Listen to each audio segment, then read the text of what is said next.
Okay, we'll call the meeting of the Pikes PPRTA Board of Directors in session.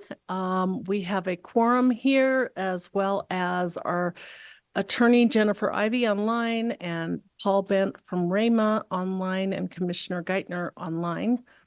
And then we have other individuals online who are not voting members. So the first item we need to do is approve the agenda. And before I take a motion, we do want to approve the agenda with a modification, which is to refer item 8 to the Citizens Advisory Committee. And so I'll take an amended motion to approve the agenda. Randy Helms, I'll make the motion to amend. Okay. John Graham, I'll second. All right. Thank you. We're doing this because it is our tradition for the CAC to go through thoroughly any proposal that comes before us so that they're, as I say, the brain trust of the operation can really spend some time tearing it apart. And so we're sending that to the CAC first so that we can then discuss that item after they've come back with some recommendations. So all in favor of the amended motion, say aye. Aye. Aye. Aye. Okay, any opposed? All right, thank you. Okay, well, sometimes city elections happen and we lose someone really, really nice off of our board, and that is what's happening right now. We are losing the Town of Calhoun Director Roland Gardine, Mr. Attend Every Meeting, coming all the way in, which we have really appreciated. And so there was a lot of gratitude expressed this morning. I will personally express my gratitude to you for being here, for helping us get the Calhoun into the RTA. I think it's been good for the citizens. And I know if there's any additional comments, I will ask for them now. We had everybody here so far has commented this morning. So go ahead, Randy. Thank you, Madam Chair. So I would like to say that since he has come on, I've been on PPRTA along with Councilmember Avila, and thank him for his leadership. And again, his attendance has been outstanding, but really his leadership and giving us sometimes different opinions about issues that has caused me to think about them. So I just wanted to thank him for that. He says it like it is. So we are going to miss you, Roland, and we have your hard hat now, so you can actually enjoy the projects that you're doing in the town of Calhoun, as well as certificate. And we will have a picture at the podium if Jared will come up. Oh, do we have to we do that by motion? So let's approve the resolution. Yeah, you got to come over here, but we're going to go ahead and approve the resolution first to allow Roland Gardine to move towards a different stage of his life, and we will miss him greatly. So all in favor, say aye. Aye. Aye. Aye. Any opposed? Okay, that passes unanimously. We'll just take a short break. Let's see, Dave, do you want to come up for the picture? Rick, did you want to come up for the picture? Oh, okay.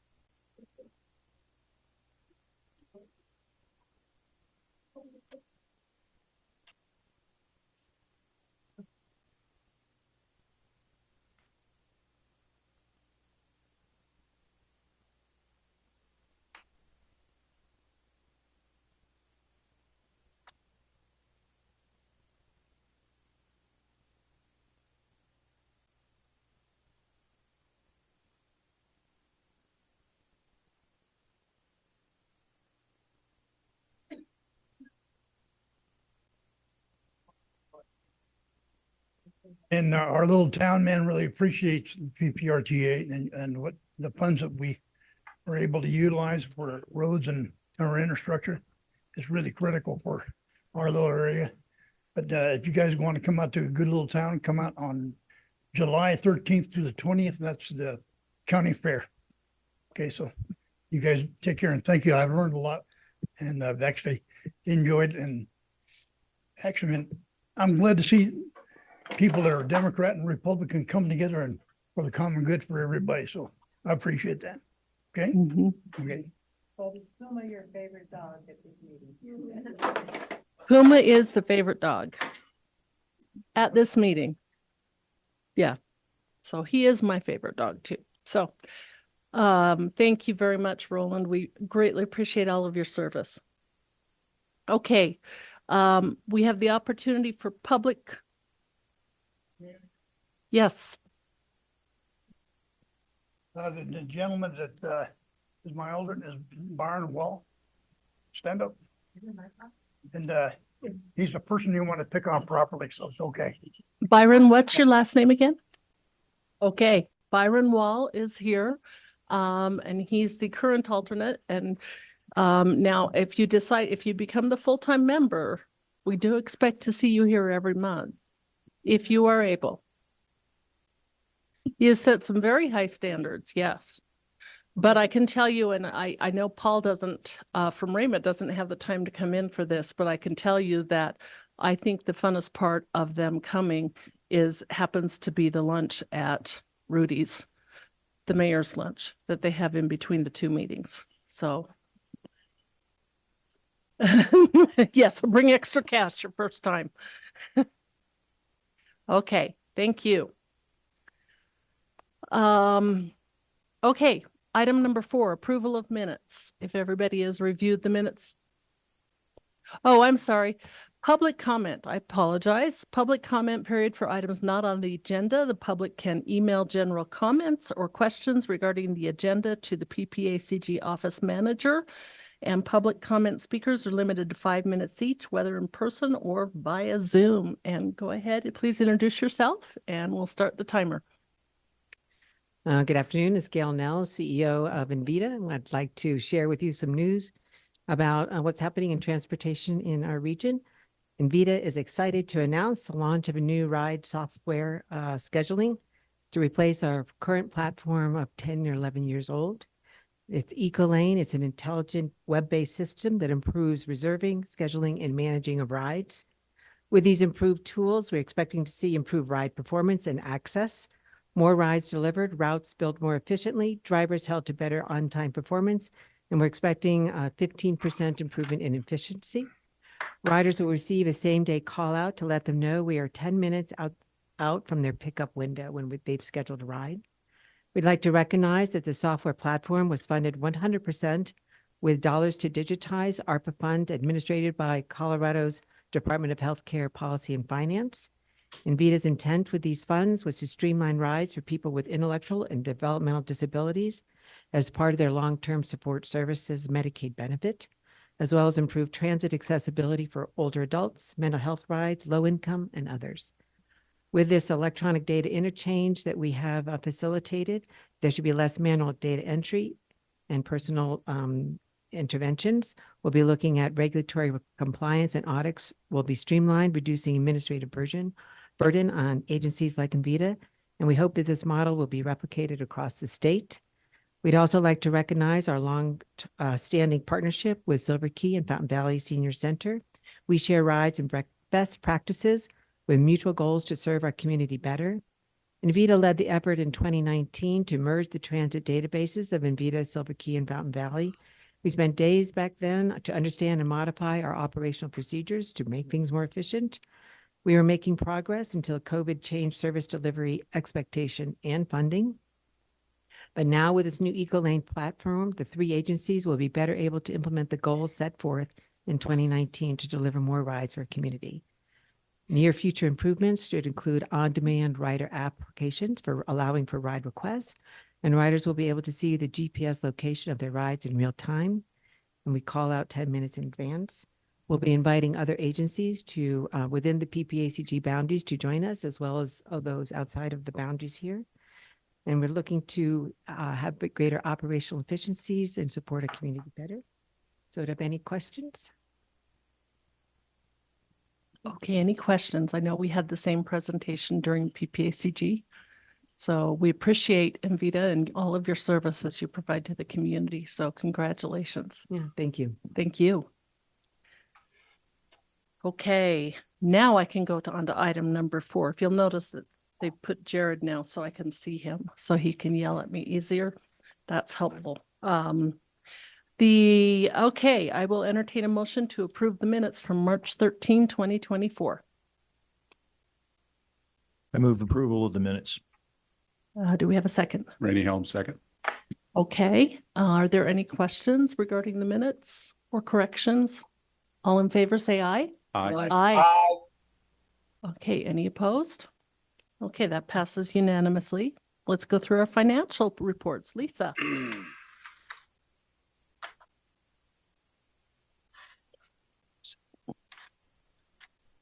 I'm just trying to get through this meeting a little faster here. Unsuccessfully. Citizens Advisory Committee report. Be warned, any presenters, that I am wanting to go through fast today. Cutting out the best part. I know. This is Jim Godfrey, Chair of the CAC, and I just congratulations to Gail. And I was working with them at the early stages of this dispatch system back in 2013, and they've come a long way, long way. So congratulations. We're going to split the report today to two. I had to leave early to accompany my wife to a plastic surgeon appointment, so I'm going to cover the first half. And Larry's going to cover the second. City of Colorado Springs contract. Gail brought 9 contracts, I believe, forward. Good discussion, no issues. We make a recommendation to approve their contracts as submitted. Gail gave us an update on the Powers North reimbursement.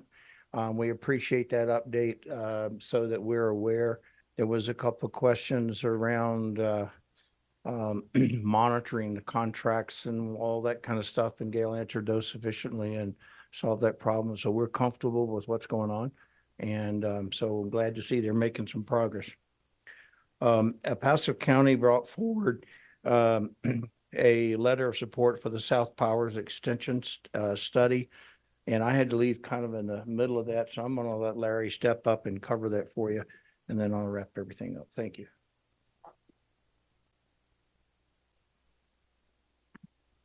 Larry Tobias, Vice Chair of the CAC. As Jim indicated, I took over and started with the item on the South Powers Boulevard Extension PEL study. The consultant, of which Gail, what was his name again? Scott Asher. Scott Asher. I'm sorry, I forgot that. But anyway, Scott Asher gave a very good presentation on what has been accomplished so far and what is going into the PEL study. We opened it up for questions to the CAC. There were some questions from CAC members, and then I opened it up to the public, which turned into kind of an interesting 5 minutes as Rick turned on the counter on the screen.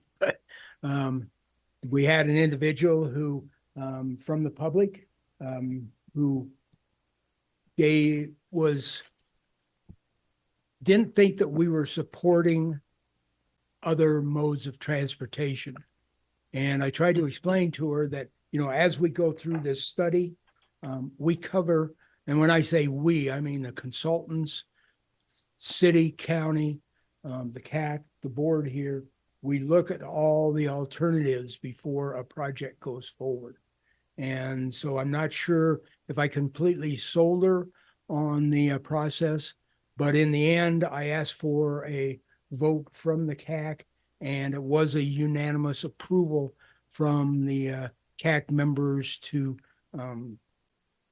say that we support the PEL study on the South Powers Boulevard extension that is going on. It will take several years, but it is in the process, and we'll just keep moving it along. We then had a report of recent board actions from last month. We had a interesting discussion about how voting goes at the CAC, but we will discuss that some more in May. And then the next major item is the City of Fountain's request to join the PPRTA again. I gave a brief overview to the new members that have just come on the CAC to give them an idea of what happened, last year and where we were at. And I explained to the board that the attorney, Jennifer Ivy, has basically just updated all the documents that we used in this process last year. She did not see any major changes that needed to be made. So that is moving forward.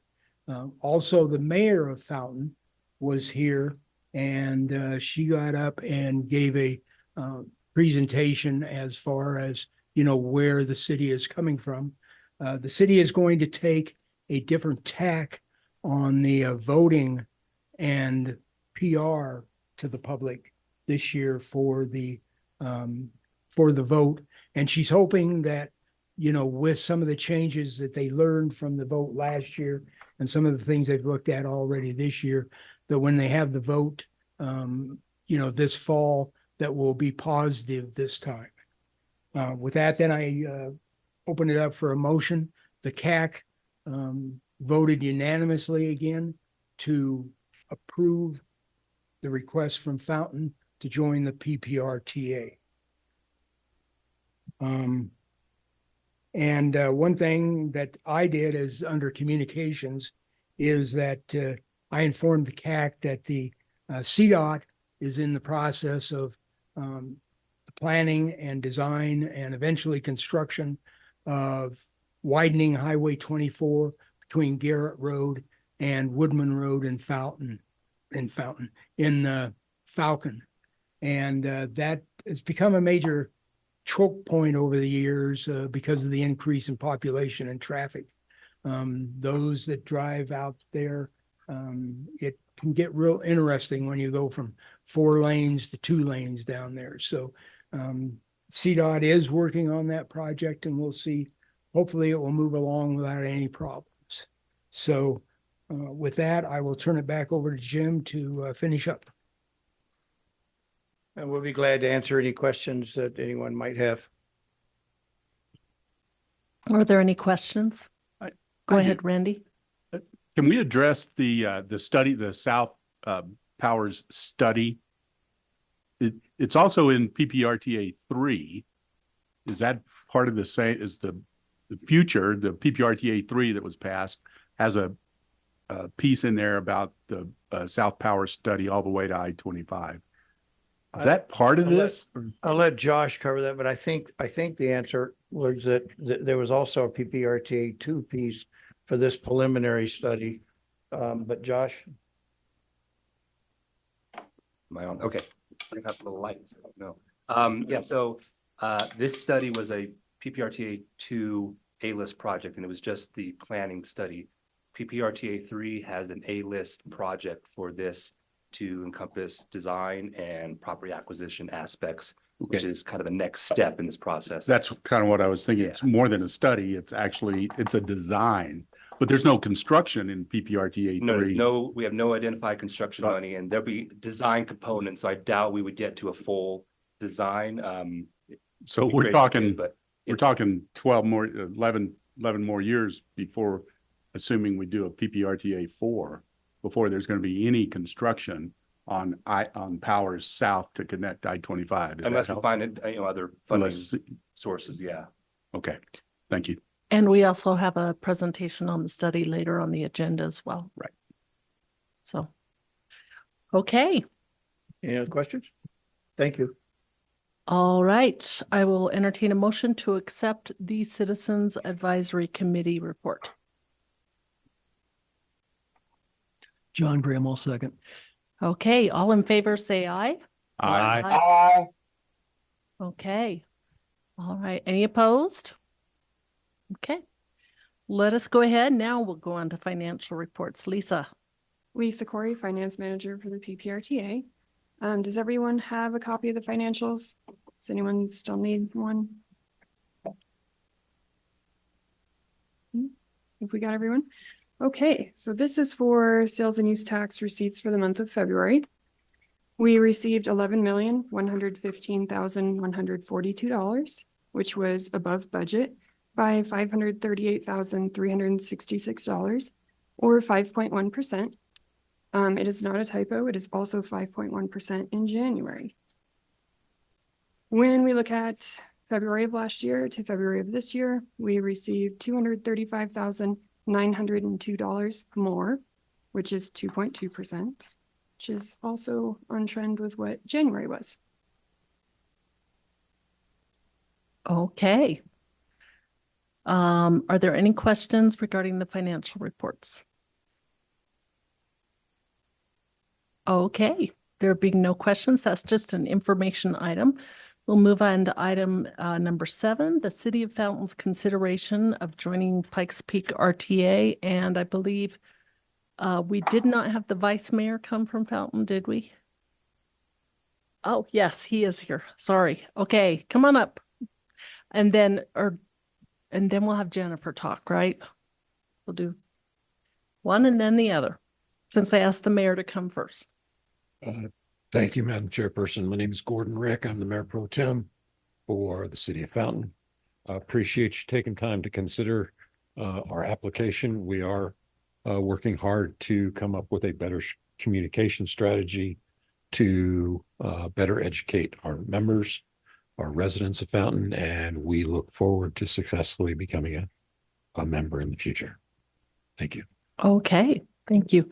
One comment that we had was that after the election, several people had addressed comments to council wondering why a project had not been completed. And they said, well, y'all voted that down in November. So they do have a different strategy this time around. Jennifer, if you could go ahead and address what's in our packet. Yeah, I won't spend too much time since it's only been a year since we looked at this, a little under a year actually, last time around. But essentially what you have here today is a resolution recognizing that Fountain has requested to join the PPRTA and that they've begun to satisfy the conditions under the statute and the establishing IGA. Also then recognizes that their joining is conditioned upon the consent from all of the member governments. And so this resolution just effectively refers this matter out to the member governments for their consideration and asks that they provide their either thumbs up or thumbs down, their resolution either approving them joining or any conditions prior to August 1st. So the board can then continue to move forward with the process and or work with Fountain as needed if there's conditions to the approval. I'm happy to go over any of this in more detail, but I know we've spent a lot of time discussing this and a lot of the board members are already familiar with this process. Okay, are there any questions? Randy. I do. Thank you, Madam Chair. It's really for the Mayor Pro Tem.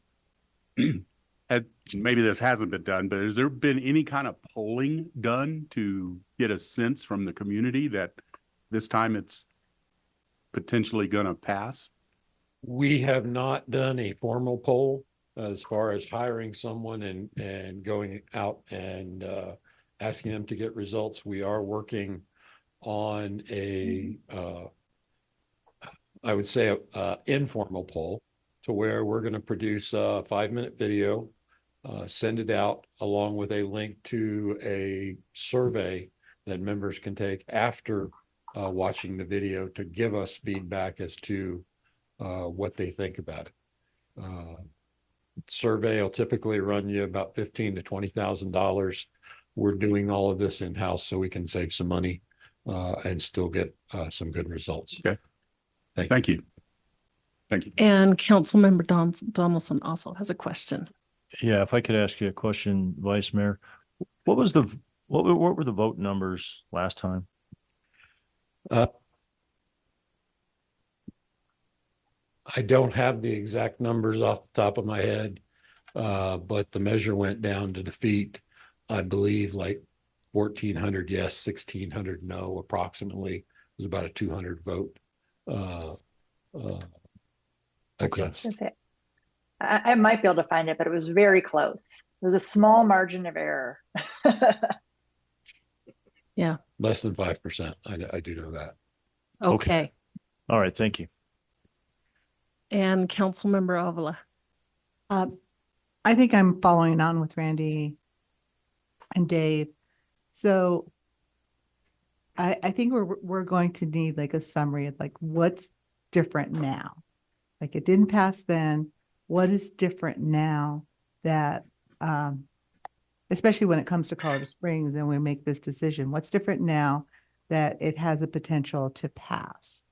And I don't know if that goes with the polling and the survey but I think we're going to need a list of like what's different now and why do we think it's going to pass this time?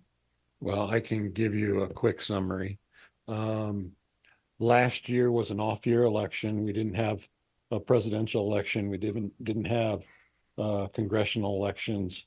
The participation was down last year. We think this year with a presidential election, we're going to get much more turnout. We're going to have a different demographic this year that's more likely to vote approval. The second thing that's different is we got a lot of feedback from various residents saying, I'm shocked this failed. I don't understand. If I had known this was going to fail, I would have put forth much more effort to try and convince my fellow residents to support this. They just thought it was a slam dunk. So nobody really got out there and did it. Tried to encourage others to vote. So that's the second reason. Okay, that's great. And there are issues with down ballot voting, right? Mhm. A lot of people just vote for the president and that's it. So I think you have a lot of work ahead of you We do. to make sure people do all the way down ballot voting. Anyway, those are my thoughts. Thank you. Thank you. And go ahead, Rick. It's in their favor this time is they have 2 more months to work with for a campaign because it was June when the board approved this last year, and obviously April is 2 months earlier than June. Okay, Jennifer, did you say something else? Go ahead. Yeah, I managed to find the tally. So it was 2,460 votes against and 2,036 votes for. So the differential was 424 votes. Okay, thank you. And I think also, well, last year when we did consider going back out, when we went out to the ballot for PRTA the last time, we wanted to go out earlier in case it lost. So sometimes we do build in an extra year to get our message across again. So any other comments? So we have the resolution in front of us, and once we refer it to our governments, we have until August 1st to get it back. I know for the county commissioners, that means we'll get it done sometime in May or June, we hope. So I would entertain a motion to refer it out to the member governments. Just to be clear, I actually would like a motion to approve the resolution. Thank you, Jennifer. A motion to approve the resolution. I'll make a motion, Paul Belt. Okay. I'll second Dave Donaldson. Okay, we have a motion and a second. All in favor say aye. Aye. Aye. Any opposed? Okay. So if you have time, you will also want to read through the following agenda item, because when we considered this, the one that we referred to the CAC, by the way, that motion passes. I didn't ask if anyone was opposed, did I? Okay, it's been a long afternoon, sorry. Last year, we discussed how Manitou is essentially landlocked, and it had not been receiving its what it considered its full allocation, and we had promised to study the issue. So when you read through the memo for number 8, I would recommend, now we're sending that to the CAC so they can tear it apart and do their thing. But I would also recommend that you take that information back to your staff as well, and that be part of your discussion so that we can try at the same time over this summer to figure out how we make sure that Manitou feels that it's getting back all of its sales tax that it gets in the summer months, which it doesn't normally get in the winter months. So how's that, Mayor Graham, for a short summary? Well done. There you get the Reader's Digest Award. Okay, yes, Nicely done. Thank you. thank you. So as just the chairman's privilege, I see Mr. Jablan is on the phone if he's still there. There he goes. We'll see if he has a legislative report for us. Or did I lose him? Oh, I'm here. Can you hear me? Yes, we can, Dan. Go ahead. My 4-year-old granddaughter was not here to help me with my technology, so it was kicking my rear end. Yes, things are really picking up. This is a typical session in the sense that there's now still well over 400 bills in the orbit with 28 days to go. They've been on the floor on Senate Bill 106, which is the construction defect bill that the home builders have brought to the Capitol. It's on about its 14th amendment right now. That's taking quite a bit of time. And then also today, a bill that won't affect the local governments because they have been exempted out, but will affect all of the businesses and things in our area if we can't get it fixed, is the bill this bill today is just to raise the med-mal caps. So it's for the cap fight. Hopefully we can be successful in negotiating a deal with the trial bar after this bill passes today, should pass 4-1. Otherwise, all of the cap, stripping the caps completely off for wrongful death, general liability, and med-mal will go to the ballot in November. So this is kind of a high stakes poker game going right now on that. And then also for us, I just sent it out. I have not had a chance to look at it yet. I did send it to Jennifer and Rick just a little bit ago. House Bill 1447 dropped last night. That does reference regional transportation. It's a 41-page bill. So in fairness, I have not looked at it yet. We'll go through that today while I'm sitting in committee, and Jennifer and Rick and I can kind of talk through that and see if that may impact it or not. So we could now be on the table and not just on the menu. So we'll have to take a look at that. But that's kind of the highlights of what's happening here right now. I expect with over 400 bills in the system. In fact, there was actually a dispute on the House floor where they had to take a recess on a license plate bill today to give you an indication as to the direction the session is taking. Wow. That is an unfortunate dispute. So if you start arguing over small things such as license plates, that means the tension is getting high. All Yep. right. Well, we thank you for the legislative report. Go ahead, Miss Ivy. I was just going to add on, I did have a chance to quickly look at House Bill 1447 that Dan was referencing.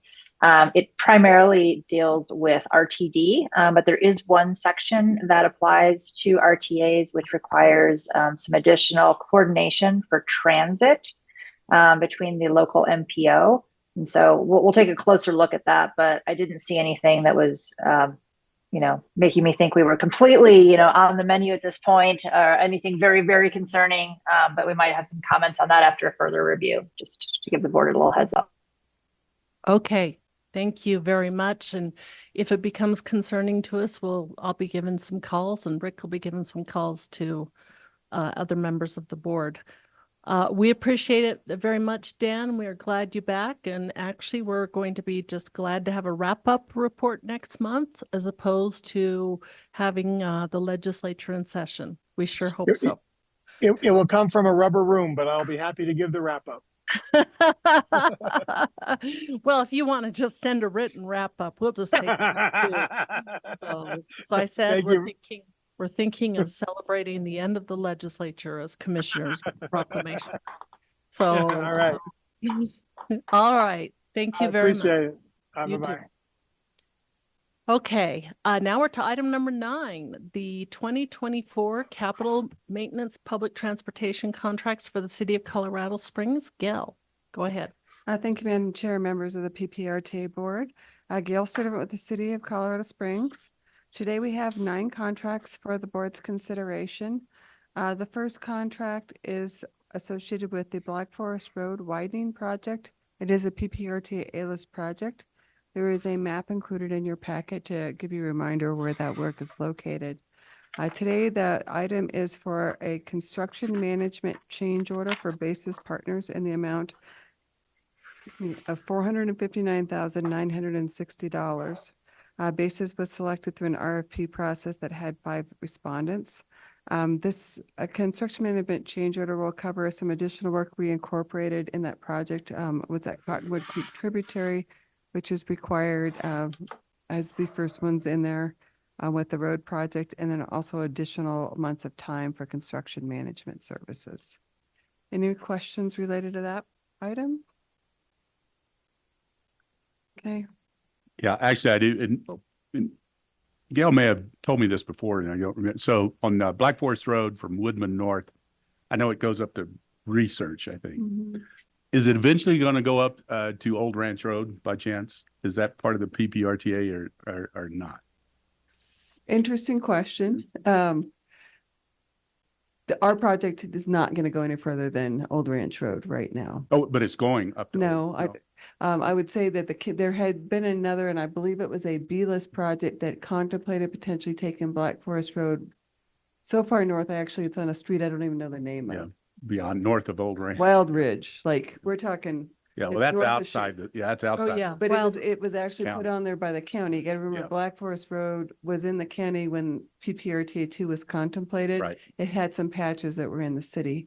Black Forest Road now from Woodman Road up to Old Ranch Road area is in the city limits. Right.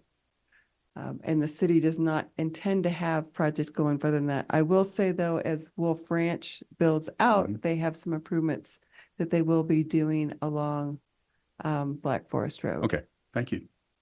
That's what I kind of thought that. I Yeah. just wasn't 100%. It gets a little wonky with that B-list project, so it was a little loaded question for me. Okay. Thank you. Thank you.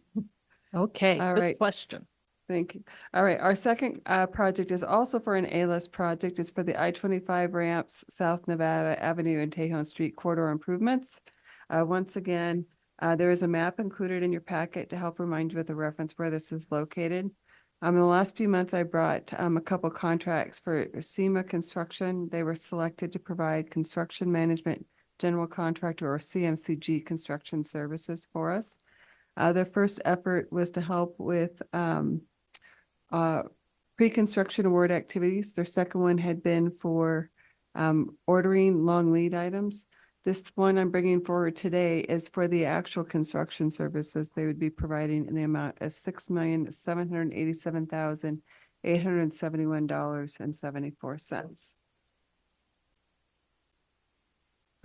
The next two contracts I'm going to, oh, go ahead. Okay, go ahead, Councilmember. All right, it'll be an easy question.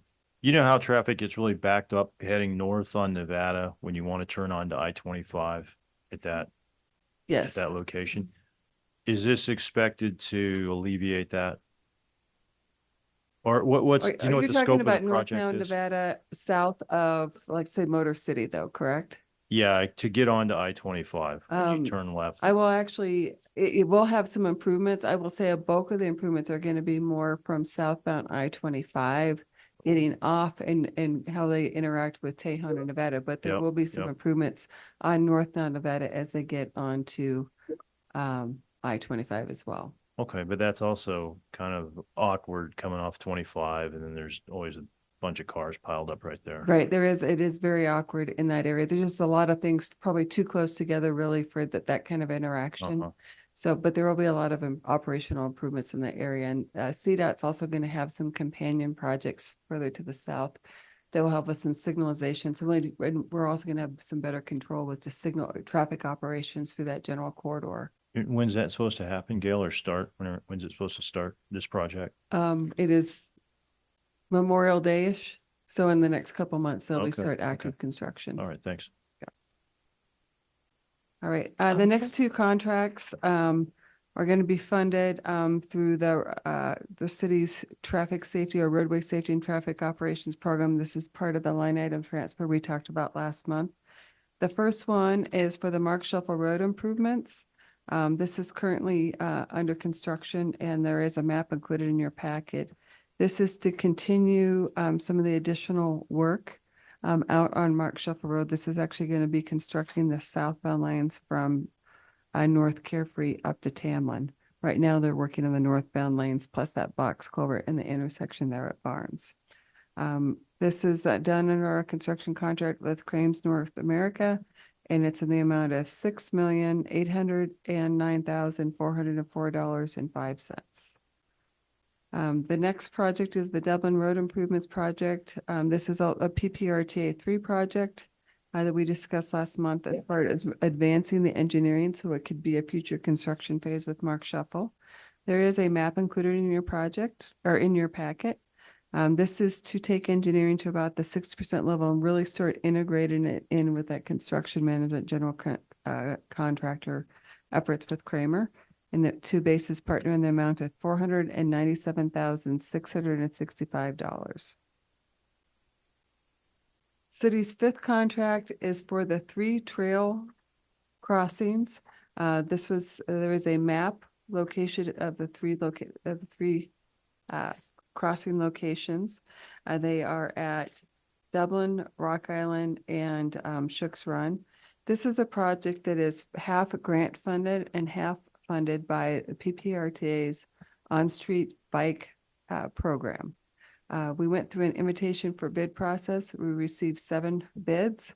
The lowest is Finsterwald Irrigation and Landscape Company in the amount of $697,381.44, and PPRT would only be covering 50% of that cost.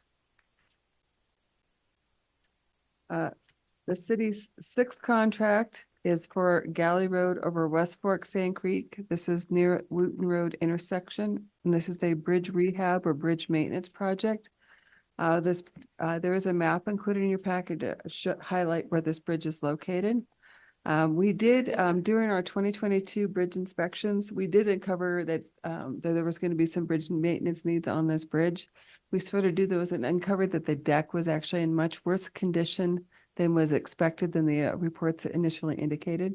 So we took a step back. We're actually doing an engineering project to redo that deck. And because we're doing so, we're actually using this as an opportunity to add sidewalks going over that bridge. So opportunity coming out of poor bridge condition. So we're taking a step back to do some additional engineering work. This would be awarded to Basis Partners in the amount of $394,075.10. The city's 7th contract is for the PPRTA Dig Out and Patch program. This is an effort that we go in before we do road resurfacing, where we have wide cracks in the road, that they go and dig those out and recompact the subbase and start building those back up in advance of doing mill and overlay. So you don't come and do the mill and overlay and have reflective cracking or damage coming through your pavement. The city went through an RFP process in 2022, and we put basically a 5-year optional contract in place. We did do, at that time, we selected 2 companies. This particular item today is for one of those 2 companies, which is Elite Surface Infrastructure to perform the service. And this contract value would be in the amount of $250,000. And if you're wanting, the other company also is going to be providing the service. It just is in a lower amount, so it's on your log. Contract number 8 is for a new RFP that we just did for roadway and airfield paint material. We went through an RFP process. We had 2 respondents. We did select Diamond Vogel. This will be for a 1-year contract with 4 potential option years. The paint specifications today for both roadways and airfields are the same. The PPRTA funds would only be used for PPRTA maintenance activities where the city would purchase these materials and use them to do striping for PPRTA projects. But it is a contract that others within the city could use, helps us with pricing, procurement, and sourcing of the materials. This initial year contract to Diamond Vogel would be in the amount of $500,000. And the city's last contract is for landscape and revegetation services. This is an on-call contract, and really what the city was seeing, we would have the need for various types of projects to have follow-up landscaping or revegetation services typically would come up most often for permit compliance and things like that that were outside of their transportation, outside of the core capital transportation project. Let me be clear about that. So we recognize this across not just PPRT and transportation projects, but other things with the city. So we did a consolidated request for proposals. For this, we had 6 respondents. We did select 5 companies that are listed on here to put these on-call contracts in place. So when a need arises, we have the ability to tap one of these providers to go and provide this landscape and revegetation services.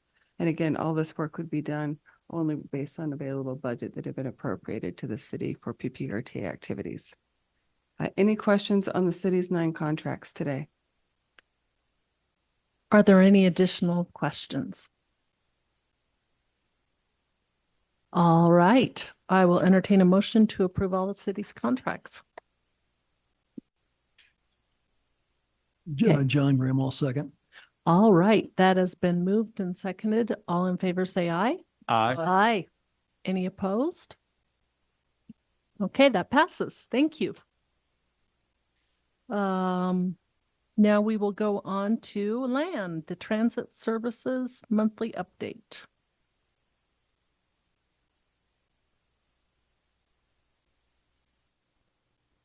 Thank you, Madam Chair. Line Rail Transit Services Division Manager, in your packet is our monthly report.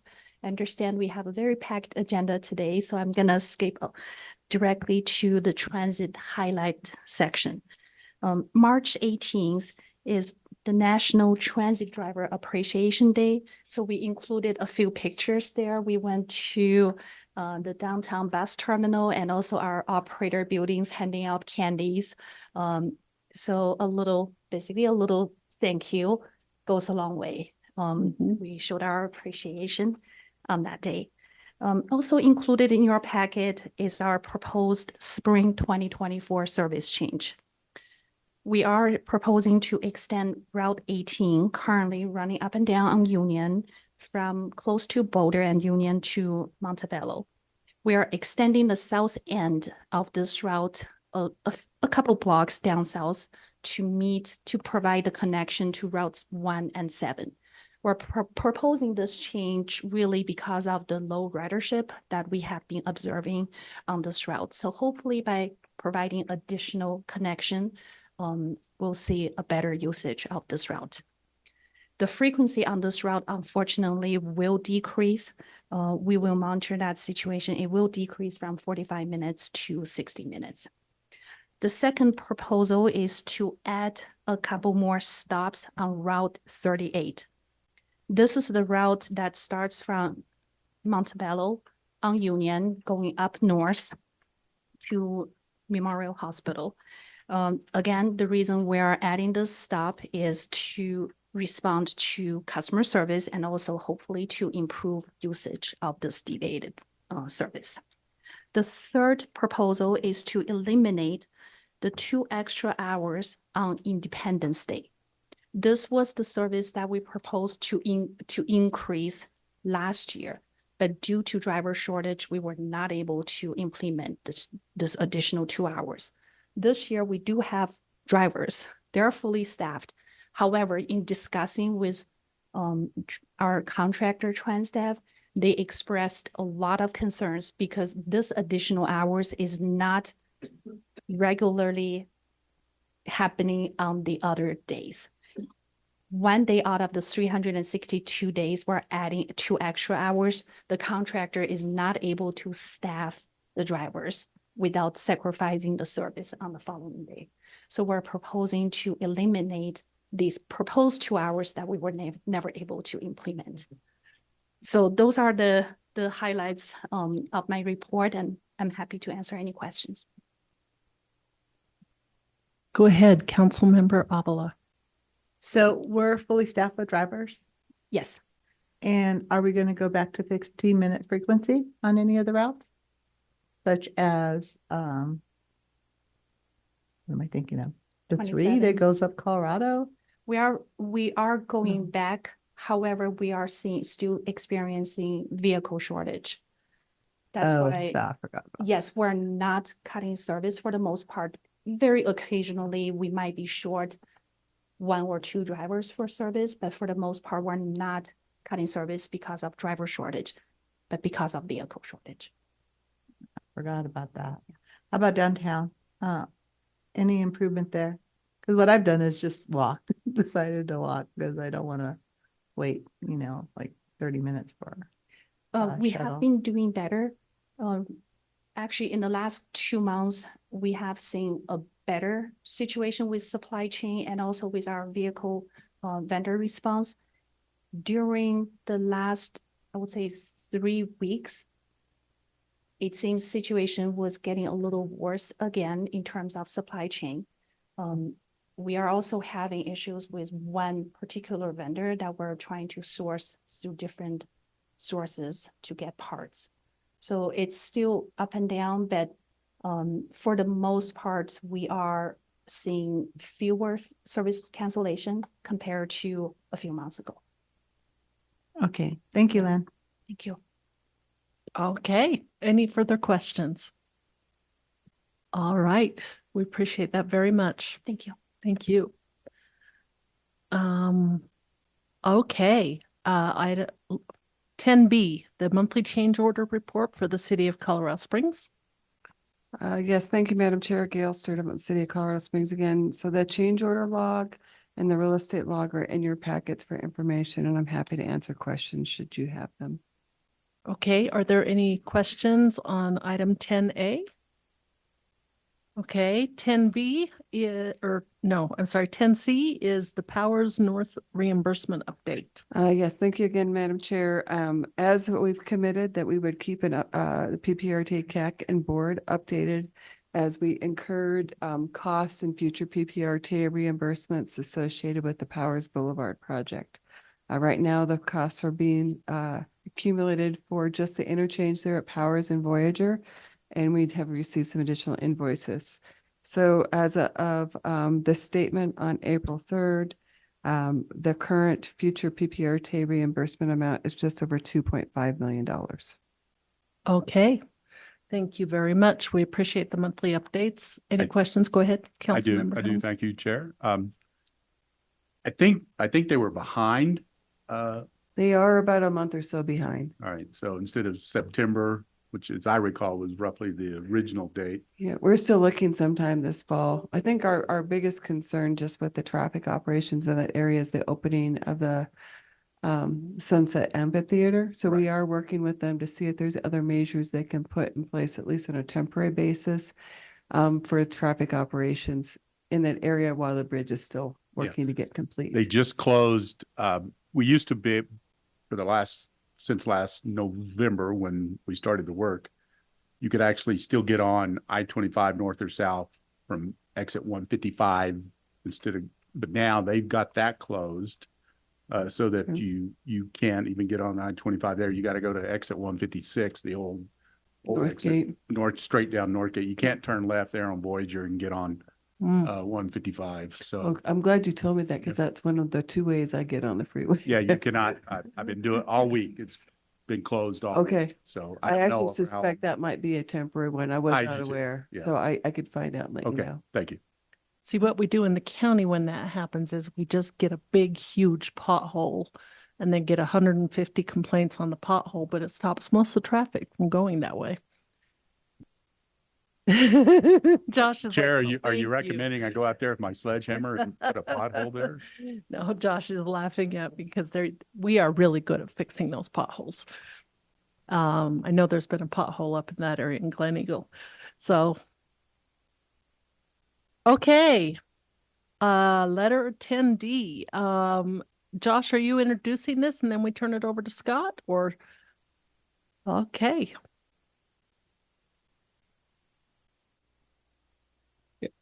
Thank you, Josh Palmer, County Engineer. So I just want to introduce Scott Asher, and I think most of you have seen Scott at least once and probably heard his presentation and update on this project at least once. But if you haven't, Scott Asher is the project manager with Wilson and Company. They're the consultant that has been working laboriously for the last 2 years now, 2 years on the South Powers extension planning and environmental linkage study. So this is, and Scott will explain more briefly, but more about the intent of the project. But it's the planning study to determine the general alignment and make recommendations for the ultimate design and construction of the South Powers extension connecting to I-25. So what we are looking for as we come to the close of this project are letters of support, not for construction necessarily, but just letters of support for the study and for the recommendations. We've made requests and in the process or already have received letters of support from a board of county commissioners, from who else we gotten from Scott, from PPA. Well, we presented to PPACG this morning, working with the city of Fountain, a couple others, I'm sure. But that's what we're looking for today. As Jim and Larry mentioned, the CAC had approved a recommendation for a letter of support. Scott will explain a little bit more and we'll go from there. Thank you. Okay. And this, so Scott, all of us except for Councilmember Helms has heard this, I believe. And in addition to that, this also gets it so we could seek environmental clearance. Correct. Right? There's a more formal term, I think, for that now. Yes. Okay, go ahead. So her request, I'm going to compress it even more than I've already compressed it from this morning. So if there are questions, please just jump in. Is Josh noted, we've been, there we go. Oops. Yeah, I don't know what's going on there. So looking at powers, the PEL study is a planning and environmental linkage study. It's the initial planning study for the corridor. As we look to extend it from Mesa Ridge Parkway down to I-25. It's a follow-on and sort of a refresh of the study that was done in 2001 that looked at the South Powers extension. A lot of things have changed since then, and so we've been working through that. We started in early 2022. We're wrapping up the study, and we're looking to finalize and have a final PEL study document approved and accepted by FHWA here by the end of May. So that's what that is what our goal is as we move forward now. So from a recommendation standpoint, as we've gone through the study, we've looked at several corridor alternatives. I want to say there were between 16 and 20 total that were considered between the first study, the original study, and then also what we've refined and moved forward with on this study. What we're looking at right now is a recommended corridor alignments is a phased approach. That's what came out of the technical team and the executive oversight team on the project, of doing an initial phase of connecting Powers down to a new interchange at milepost 125.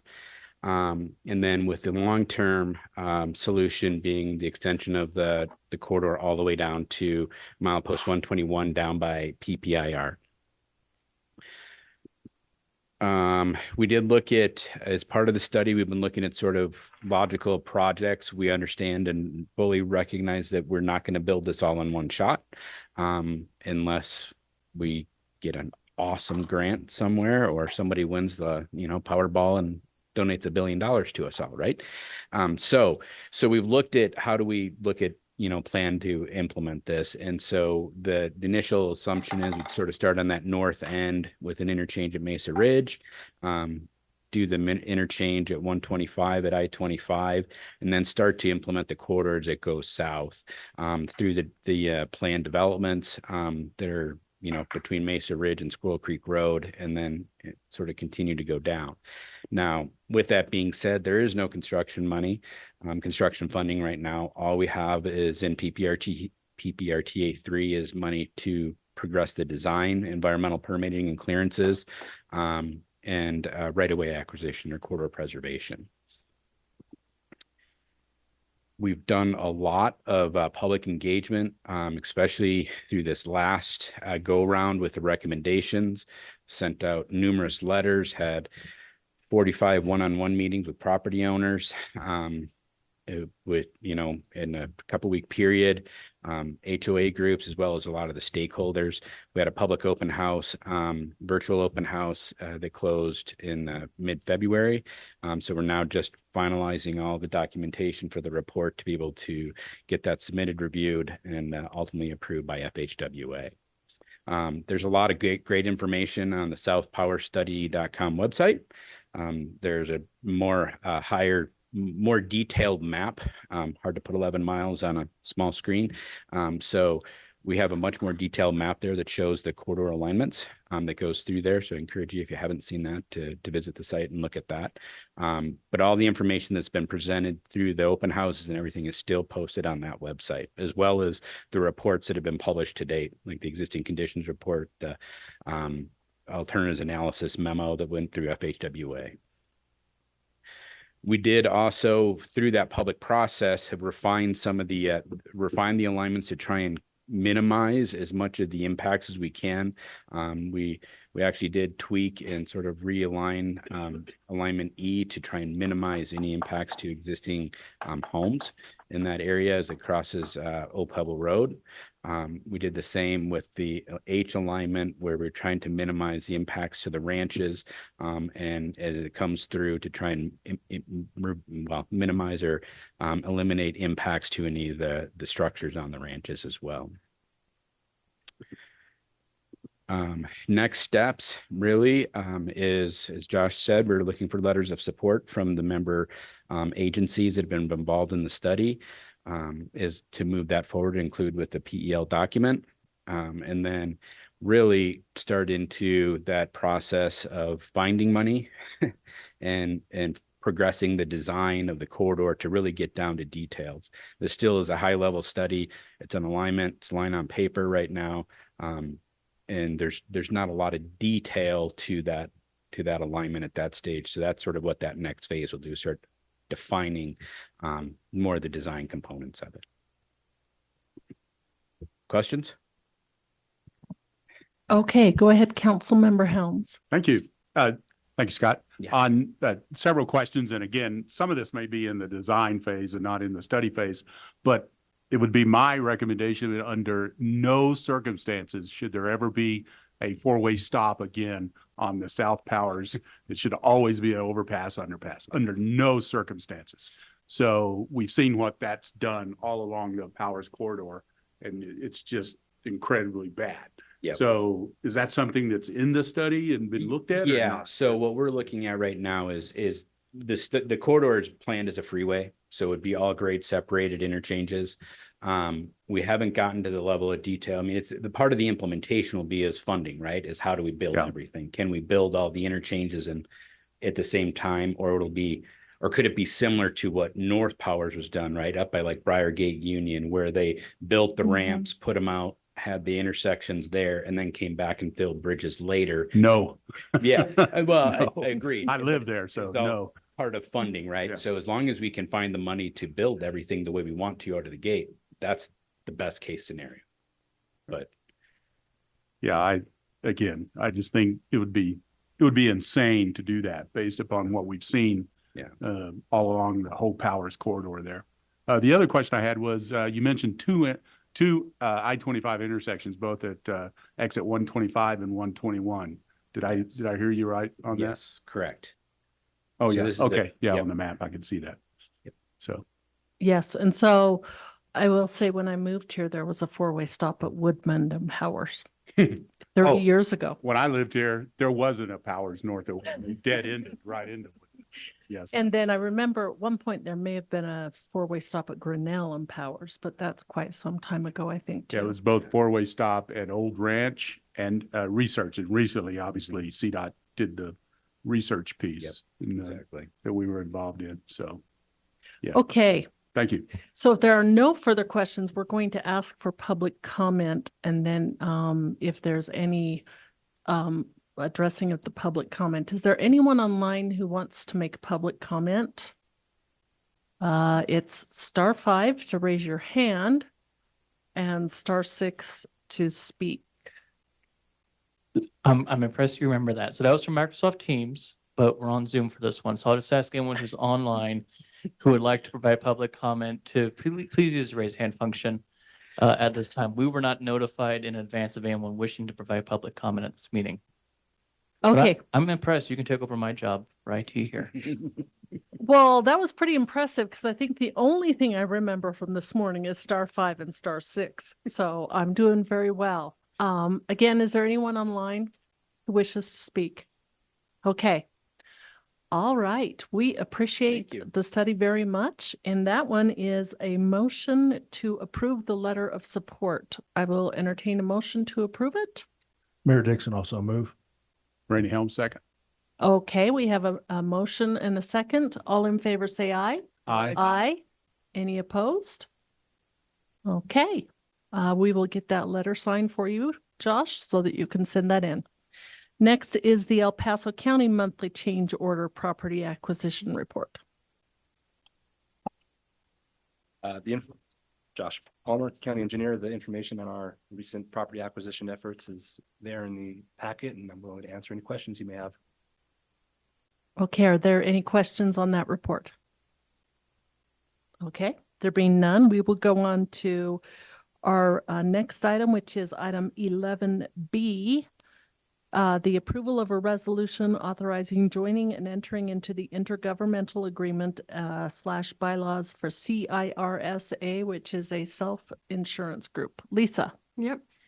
So recently our insurance broker, who had been finding the companies to write our policies previously, had informed us that one of our policies was not going to be written by any of the companies within her portfolio, which led me to contact CIRSA, which is the Colorado Intergovernmental Risk Sharing Agency.